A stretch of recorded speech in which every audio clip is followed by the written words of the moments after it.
Bismillahirrahmanirrahim. Assalamu alaikum. I hope you all are fine and staying safe and happy. I am your science teacher, Ms. Farheen, and I welcome you all to your science class. My dear students, as you know that we are on chapter number 7 and the name of our chapter is the earth and its resources. Today we are going to discuss about the human activities that have impact on these natural resources. So my dear students, before moving on towards the lecture, let's quickly recap what we have done in the previous lecture.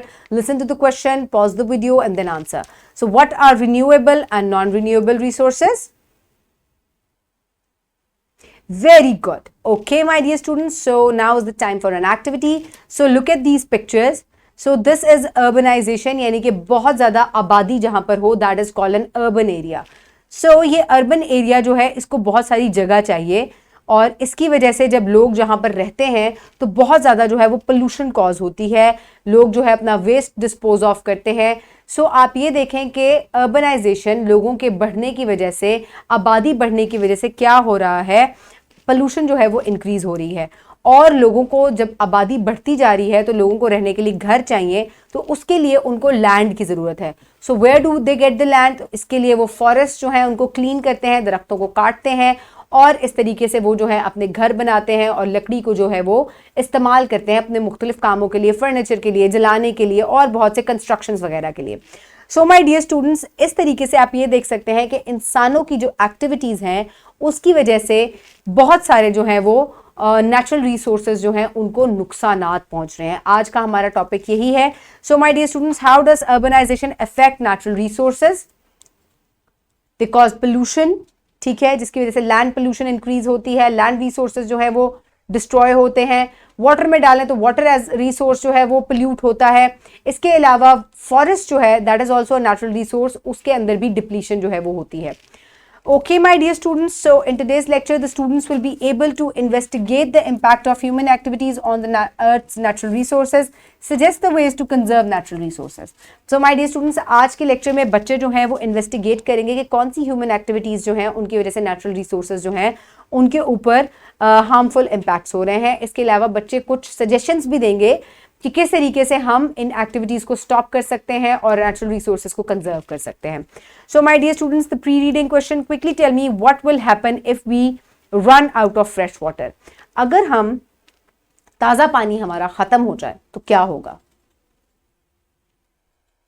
आप देखते हैं, मैंने आपको अक्सर बताया है कि जो लैंड है हमारा, ये जो हमारा अर्थ है, ये 71% जो है इसके ऊपर पानी है. लेकिन माय डियर स्टूडेंट्स, इस पे 71% पानी तो है, लेकिन that is not fresh water, वो ताज़ा पानी नहीं है. So again you can see the globe. तो ग्लोब पे जो आपको नीला हिस्सा नजर आ रहा है दैट इज ऑल वाटर, लेकिन ये तमाम पानी आप इस्तेमाल नहीं कर सकते पीने के लिए और अपने रोजमर्रा कामों के लिए. That is not fresh water, that is salty water. जो फ्रेश वाटर है दैट इज ओनली 2.5%. सो अगर ये पानी खत्म हो जाए तो क्या होगा, जल्दी से सोचें. ना आप पानी पी सकेंगे, ना जानवरों को मिलेगा, ना पौधों को मिलेगा, and ultimately all the life will end up. So आप इस तरीके से देखें कि अगर एक नेचुरल रिसोर्स जो है वो ख़त्म होता है तो उसका कितना ज़्यादा इम्पैक्ट जो है वो हमारी लाइफ पर, पौधों पर और जानवरों पर पड़ेगा. So my dear students, now let's quickly move forward towards the reading. So for that you have to open page number 100 in your science 4 books. I hope everybody has opened the page. So now let's start the reading. Put your fingers where I will read. Impact of human activities on natural resources. Humans perform many activities to fulfill their tasks. Some of these activities affect the natural resources badly. These activities include urban settlements and fast-growing industries that need land. The land is acquired by cutting forests. Due to the removal of forests, natural habitats get disturbed. So my dear students, previous grade से भी हम habitats के बारे में पढ़ते आ रहे हैं. So my dear students, हमने human activities को मुख्तलिफ grades में discuss किया है कि किस तरीके से अगर human activities जो है, क्योंकि इंसान urbanize करता जा रहा है, इंसान की आबादी जो है वो बढ़ती जा रही है, इस वजह से उनकी जो activities हैं उनके कुछ negative impacts हैं नेचुरल रिसोर्सेज के ऊपर. सो आप देख सकते हैं कि जब फॉरेस्ट को क्लीन अप किया जाता है, दरख्तों को काटा जाता है, तो ये ना सिर्फ ऑक्सीजन, ताज़ा हवा बना रहे हैं, टेम्परेचर को रेगुलेट कर रहे हैं, बल्कि ये बहुत सारे जानवरों का जंगली हयात का भी घर है, उनका मस्कन है, उनका हैबिटेट है। सो इस तरीके से आप देखें कि सिर्फ दरख्तों को काटने से ना सिर्फ आप टेम्परेचर खराब कर रहे हैं, हवा जो है वो गंदी हो रही है, बल्कि बहुत ज़्यादा जानवर जो हैं वो भी डिस्टर्ब हो रहे हैं। तो इस तरीके से बहुत सारे नेगेटिव इम्पैक्ट हैं ह्यूमन एक्टिविटीज़ के। Burning without using any cleaning method of fossil fuel in open air, smoky vehicles and exhaust combustions at power generation deteriorate air quality by adding harmful gases such as oxides of nitrogen, sulfur and carbon. These gases make rainwater and air polluted. So my dear students, अब आप यहाँ पर देखें कि जब fossil fuels को burn किया जाता है, ये एक नेचुरल रिसोर्स है, यानी कि जब कोल, ऑयल या नेचुरल गैस को बर्न किया जाता है विदाउट क्लीनिंग मेथड, तो क्या होता है कि ये हवा को डिटीरियोरेट करते हैं, उसको गंदा करते हैं, उसमें मिलावट करते हैं, उसको कंटामिनेट कर देते हैं, जहरीली हो जाती है हवा। बहुत सारी हार्मफुल गैसेस जो हैं वो उसके अंदर शामिल हो जाती हैं, और जब ये रेन वाटर के साथ मिलती हैं तो ये एसिड रेन कॉज करती हैं, जो कि हमारे घरों के लिए, स्किन के लिए बहुत ज़्यादा डेंजरस है। इसके अलावा ये हवा को पोल्यूट करती हैं, ये सांस की बीमारियां फैलाती हैं। तो आप देखें कि सिर्फ बर्निंग की वजह से, अनप्रोटेक्टेड बर्निंग की वजह से कितने ज़्यादा नुकसान हो रहे हैं। Then comes ways to conserve natural resources. अब किन तरीके से हम इन natural resources को बचा सकते हैं? Natural resources are limited. The amount and sum of the human activities badly affect the natural resources in many ways. We need to create awareness about the impact of overpollution, excessive burning of fossil fuels, and deforestation. We also need to search and use alternative methods instead of burning fossil fuels for every activity. So my dear students, किन तरीकों से आप इन activities को limit कर सकते हैं और फिर आप नेचुरल रिसोर्सेज को प्रोटेक्ट कर सकते हैं? सबसे पहले तो दरख्तों को नहीं काटना, ठीक है। इसके अलावा जो पोल्यूशन है, रिसाइकलिंग के ऊपर लोग ज़्यादा से ज़्यादा अगर तवज्जो दें तो हम इस तरीके से पोल्यूशन को जो है वो कंट्रोल कर सकते हैं। फॉसिल फ्यूल्स की बर्निंग को कंट्रोल करने के लिए हमें चाहिए कि हम नॉन रिन्यूएबल रिसोर्सेज की बजाय हम रिन्यूएबल रिसोर्सेज जो है, जैसे कि सोलर एनर्जी है, विंड एनर्जी है, वाटर एनर्जी है, इनकी तरफ जो है हम ज़्यादा ध्यान दें, ताकि जो है पोल्यूशन कॉज ना हो और हमारे जो नॉन रिन्यूएबल रिसोर्सेज हैं जैसे कि फॉसिल फ्यूल्स हैं वो भी कंजर्व हो जाएं। तो ये कुछ तरीके हैं, रिसाइकलिंग, प्रोटेक्शन ऑफ फॉरेस्ट, जिनकी वजह से हम जो है अपने नेचुरल रिसोर्सेज को कंजर्व कर सकते हैं, उनको प्रोटेक्ट कर सकते हैं। Okay, my dear students, following are the measures can be adopted to save the natural resources. Use alternative sources of energy such as wind, solar, biogas, geothermal, tidal and water, and limit the use of fossil fuels. जैसे कि मैंने आपको अभी बताया कि fossil fuels का इस्तेमाल कम कर देना चाहिए. Use public transport instead of personal one. It will help keep our air clean. Reduce the use of petrol, CNG, LPG, etc. It will also lessen the expansion of roads. So my dear students, हमें चाहिए कि हम individual transport की बजाय public transport जो है उसको इस्तेमाल करें, बसेस को या वैगन्स को, ताकि एक ही ट्रांसपोर्ट में ज़्यादा लोग जो है वो सफ़र कर सकें। इस तरीके से रोड की एक्सपेंशन जो है वो भी कम हो जाएगी, तो लैंड जो है वो क्लियर नहीं करना पड़ेगा, और इसके अलावा जो फॉसिल फ्यूल्स है वो भी प्रोटेक्ट होंगे।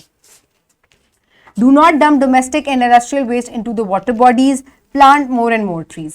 सबसे ज़्यादा दरख्त लगाने चाहिए। ये पौधों को, ये हवा को साफ करते हैं, टेम्परेचर को रेगुलेट करते हैं।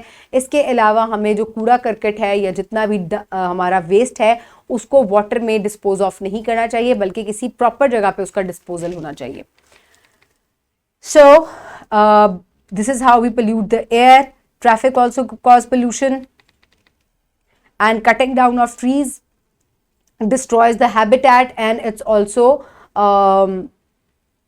does not help in cleaning the air. We must plant more and more trees. This will decrease the pollution. So my dear students and teachers, ask students to identify objects from everyday life they used to use or are familiar with. Furniture, shoes, ये हम activity already जो है वो कर चुके हैं। So my dear students, इनमें से फर्नीचर जो है उसमें वुड इस्तेमाल होती है, और फॉरेस्ट जो है they are renewable natural resource, यानी कि आप अगर ज़्यादा पौधे लगाएंगे तो इस तरीके से आपको ज़्यादा लकड़ी जो है वो हासिल होगी। So my dear students, for evaluation, what is the impact of human activities on natural resource, how can we conserve natural resources? So my dear students, pause the video and quickly answer these questions.